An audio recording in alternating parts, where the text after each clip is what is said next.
Trail, you're going to be covering where center's cones ends behind you, all the way, well, using half court as sort of the defining boundary on that side, down this sideline, into the corner for the three-point line, and you're probably the furthest back out of all the referees, because you want to see as much of the play up here as possible, which is usually one of the more fast-paced areas, because if the ball's there, there's going to be a lot of pick and rolls, quick screens, arm checks, pushes.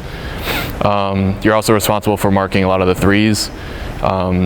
You're also, if it is in your area, you're watching for fouls, because center is usually responsible for making sure it goes in. So you don't want to ball watch as it leaves. You want to look to see if the guy that shot the ball is coming down into the defender, if the defender hit him, and so forth.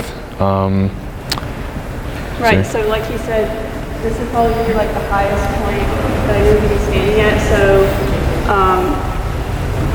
you see that navy line right over there? This kind of like takes right there on the out of bounds line. That's kind of primarily where you want to stand, like here. Of course, you know, you can go up or down depending on whatever it is you're looking at here that you need to see. So like you said, marking threes and watching for mostly off-ball things, or if there is like a play right here, matchup that you're watching for, you know, hand checks and stuff like that. But as with marking threes, you know, when the ball goes up, taking a look around to see if there's any contact, and then of course seeing if it goes in. But really, this is like where most of the responsibility comes with the three-point shot. So as always, like I said before, get the good angle. You can move up, move as high or low, however you need to see to get the best angle possible to make sure that the call that you're making is right. So as sometimes if you think it's a three and they land and they can go across the line, you're going to mark it as a two, and then you're going to flash a two at the scorekeeper as you run by, so they know that another two. Because sometimes they can't see from in there. Yeah. So, if like in transition, as they're coming up the court, you always want to be either in line or a step behind the ball, because if there is a turnover or a foul, you want to be able to see any angle of that, especially if there's a turnover and it breaks quickly back that way. You want to be able to beat it down in case there is a foul. Obviously, you're going to be responsible for most backcourt violations, which is you have to have 3 points of contact within the front court. You have to have both feet and the ball. So I could be straddling the line and have the ball here, and it's not a backcourt. But as soon as I come here and touch this line and have the ball, it's a backcourt. At what three lines is the turf on? Isn't half court? Yeah, this line.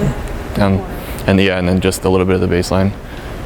So remember, this is cleat trail also has a line in the back court. Or if I throw an errant pass and I just sail it over my teammate's head, and it goes out the back line, it's the coach's responsibility to get down there and get that out of bounds.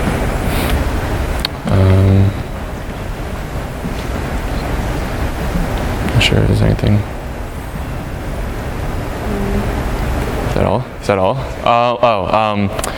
So obviously you have a good view within the paint too, and if there's a shot that goes up and everyone decides to crash the boards, you can look in and see if there's something that lead or center might not be able to see, because there's going to be a lot of bodies, and being able to see it from a distance would give you maybe an advantage, seeing a push, maybe a grab. What about clock responsibility? Yeah, so if the ball is on your side and the shot goes up and it's, say there's like 2 seconds left or whatever, you're making sure that it is a three-pointer first of all, and if they get it off in time, because they'll see, the center will make sure it goes in. You just want to be making sure you're watching the player and seeing if there's any fouls. Yeah. Are you doing the 5-second count too? Right there? Yeah. Well, yeah, if the ball's on your side, the 5-second count would be within 6 feet, and they have to be they have to be facing the defender and in like a legal guarding position. And it can still count as if another player comes, as long as they're simultaneously within that 6-foot radius. Otherwise, then the count resets. Or if he turns his back because there's a screen or something, then the count would reset. But yeah.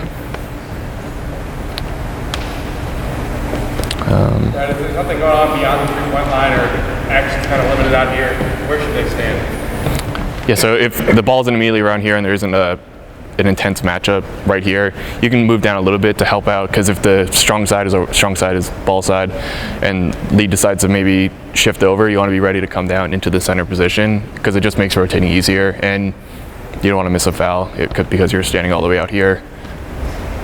Yeah, with any position, remember, you can move. You shouldn't just be tied to one spot. Yeah. Don't move excessively, because me walking around like this, I'm not going to see as much as I'm standing still.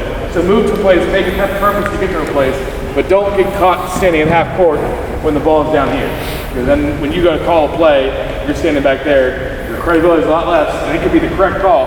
But you look a lot worse calling it there than you do calling right here.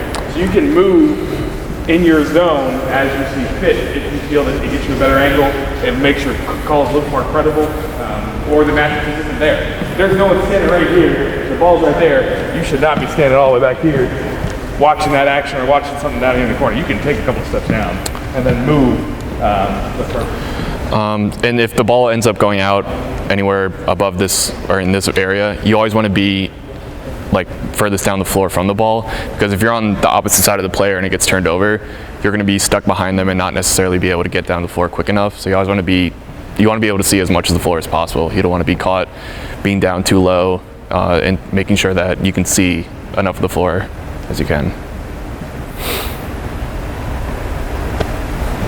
Good? I'm good.